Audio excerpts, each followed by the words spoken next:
From Affirm Films, the studio that brought you Miracles from Heaven, comes 5,000 Blankets. A woman and her young son Philip set out to find his missing father on the streets, sparking a movement that inspires a city. There are over 5,000 homeless souls in this city alone. So it is Philip's wish to reach each and every one of them with a comforting gesture. Inspired by a true story. 5,000 Blankets. In theaters for 2 nights only, December 12th and 13th. Rated PG-13. May be inappropriate for children under 13. More information is available at 5000blanketsmovie.com. This is a production of the Ultimate Homeschool Radio Network. Welcome to the Vintage Homeschool Mom Show. Your host, Felice Gerwitz, is an author, a publisher, and your radio show host. She will encourage, educate, and inspire you with answers to your most pressing questions from homeschool, marriage, parenting, and much more. Felice loves to equip moms to live a Christian life because every moment counts. Be sure to visit her website at mediaangels.com. And here's your host, Felice Gerwitz. Hey friends, and welcome. This is Felice Gerwitz. You can find today's episode 483, Last Minute Christmas Gifts, at vintagehomeschoolmoms.com. And today we are going to discuss not only those last minute Christmas gift purchases, but also buying gifts for that hard to buy for person. I'm sure we all have those in our lives. And I want to give a shout out to our sponsor. Our sponsor is the movie 5,000 Blankets. It is a 2-night event coming to theaters December 12th and 13th this holiday season. And it reminds us that one of the best ways to make the most out of our hard season is to help someone else in theirs. And you can look for hashtag 5000 blanket movie. You can also go to phantomevents.com/events/5000 blankets or 5000blanketsmovie.com. Well, friends, once again, we are in that season of giving.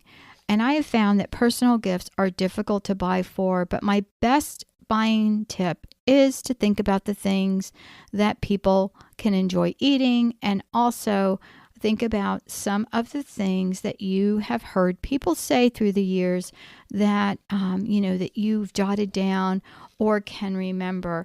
I know that a lot of times we ask each other, what is something you want? My kids are always asking me, for a list, and I just draw a blank. I just don't have anything that I can think of. It's twofold, right? What is something that you want your children to spend money on? We don't. And what is something that is within their budget that you want, And my kids tease me and they said, Mom, for so many years you used to say, don't get me, kitchen gadgets. And that was for my husband, because I remember one of the gifts from the first year of marriage, it was 43 years ago, but it made an impact and I still remember it. He bought me a serrated knife, and it's like a bread knife because I used to make him homemade bread and he loved it, and he wanted a better knife to cut the bread. So I always would tease him and say, so you bought this present for yourself. And I have to hand it to him. This knife is, like I said, he got it 43 years ago and it works great still. And so, sometimes those gifts are wonderful, but it's not necessarily something that we want. So we need to, really think about that. And, one of the best tips that I can give you is, buying things that people enjoy eating. And this is more for gifts that you're giving other people outside of the family. They can be as easy as mason jars filled with ingredients to make cookies. I know that there's a lot of things on Pinterest and online where they're layered and they look really nice. But what we did was we put things in baggies and we were able to layer them in the mason jars with the separate ingredients and give directions to our favorite home-baked cookies. And also for brownies, we have a wonderful homemade brownie recipe. You can bake things like homemade bread. If you like to bake bread, you can buy the tiny loaves and you can bake these as gifts. And I remember picking up these tiny little loaf pans for, really cheap at the end of the last season. And I've kept them all these years. And truthfully, I don't know if you're like me, you forget you buy these things. And I saw it up in the closet when I was pulling things down. I'm glad I kept them with those types of things so I could find it. And I'm so thrilled to have them because now I'll be able to use that for giving to the neighbor and, again, to have on hand in case someone brings you a gift. That is the most embarrassing thing to me is when someone shows up at your door with a gift and you don't have anything to give them back. And so, when I check out the calendar, sometimes I freak out and I'm like, oh my gosh, it really is getting close to Christmas and we tend to not be ready. But I have some ideas for you of things that will really be helpful and that can help you to get started. One of the things that I have on the show notes is 4 episodes of past Christmas episodes that I've made. One is the best Christmas ever. The other is Christmas memories. Another is last minute Christmas prep and Christmas countdown. And so those links are available on the show notes for episode 483 on vintagehomeschoolmoms.com. And you can find those available as well. Well, one of the things that is a focus in our family is not to get ridiculously expensive gifts and to get them within everyone's budget. And the key to giving gifts can be threefold. The first is to know the person, the second is to have a budget, and the third is to listen. And this is great for your individual family, and some of you have special traditions. Like in my daughter's big family, they draw names and they buy for a specific person in the family. The parents buy for all the children, but the children just buy for one. And that way it gives each of them, time to think about and pray about what they want to get their siblings. And you may have a special way that you handle gifts in your family. And, it is something wonderful that you can do. I had a friend with a large family who purchased large plastic Christmas storage bags, and she filled them with wrapped gifts for each of her children. So there was no scrambling to find gifts under the tree. And she kept her gifts to under $20, which was really amazing. Another friend purchased each child a Christmas ornament each year. And when they were adults, they were able to take their Christmas ornaments with them. And that was a wonderful keepsake as well. Perhaps you want to take a trip instead of giving gifts. This is something I think that as adults, we enjoy more than the kids do. And if you do something like this, consider sharing a few inexpensive items with each other that are meaningful on Christmas. Having something on hand for gift giving isn't always possible, and especially on a budget. But I promise these ideas won't break the bank. And I know we love to purchase personal gifts, but it isn't always possible. And so here are some of my last minute inexpensive gifts that you can, put together, and they really are fun. One of the things that I try to do all year long is to have a bin under my bed where I store things that I buy throughout the year. And these can be things like the discount aisle in Hobby Lobby. I was walking around one time and looking for something. I went for a specific item and did not buy it because of several reasons. But I ended up walking down an aisle that I never would have, and I found kites for a ridiculously cheap amount. And so I ended up buying 10 of them for several dollars each, and I stored them. We took some when we went to the beach this summer, and I also was able to pick up some craft books and art books at a discount. So these are things I have on hand. So whether it is for Christmas time or a birthday present, they're things that I have. Gift cards are great, and even though they're impersonal, I think they're enjoyed by most. And if you're on a budget, it's something you can consider. One of my nieces and nephews give us as a family a restaurant card, and that's really nice because we can all go out as a family and, maybe get that appetizer that we wouldn't otherwise get. And you can buy ones that have, 2 or 3 restaurants on one card, but have those on hand, and those are great gifts. That they're also great gifts to have for an unexpected, friend that comes and brings you a gift. You can have a Christmas card ready, with your name signed, and even, when they're in the house, you can, pull it out and write their name on the envelope, or, have that ready. But there are wonderful gift cards that you can get for $10. It doesn't have to be a ridiculous amount of money. And again, you can, use that, for others. Sometimes during the holidays, they have, the restaurants have a special that if you buy a gift card, you're going to a restaurant, you're going to pay for that meal anyway. And you can buy a gift card and then they'll give you a $10 card for free. And so you can use that gift card, for your meal, and then later you can use that smaller gift card to give as a gift. And then once again, depending on how you celebrate gift exchanges, you may want to keep an ongoing list of appropriate gifts handy. I have a quick little printable that is on my website that is on party planning and gift giving, and it really is a wonderful thing I've put together over the years, and I made it pretty so that I could have it for sale. It wasn't that pretty when I just had the list that I used myself. But I love it now because it looks pretty and I can, continue to use it. As I, buy gifts, I usually have, a list of each of the people and what I have on there. And I've done it on my phone, but I really like to have it in print so much better because I can go back over it and look and see. This year, as my grandkids have gotten older, the gifts, that they want or need have gotten, more pricey. Like at one point, everybody needed shoes. And this year, several of them wanted rollerblades. So I was able to look for them and find them for sale. One of the things that I gave the kids, my teenage kids actually, was airsoft guns. I gave them a big package of them because a lot of older kids were coming for Christmas, and they just had a blast using those. And after we ate and running around, and even the little kids got involved with that. And of course, we had goggles and some safety gear as well.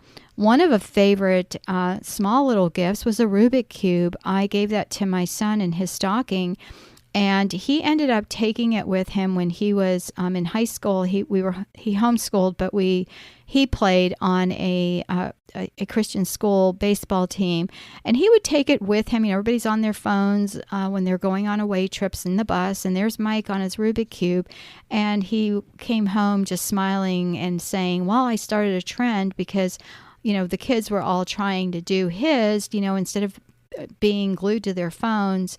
And they all started, coming back to the next game that they went away with Rubik Cubes that they were, trying to beat each other and timing each other. And that's such a wholesome thing, right? Instead of being so glued to, a phone. And so I always look for those little wooden types of, crafty kind of gifts that have like either puzzles or things that the kids can figure out. That is, like brain teaser type things that are so much better, even than more expensive things. And, some families like to give one big present and then some filler gifts. For example, like if you bought your child rollerblades, and filler gifts could be pads, a helmet, a homemade gift card to the roller rink with a note that they can redeem it with a friend after the holiday or something like that. So we can be creative without spending a lot of money up front. So I have lists.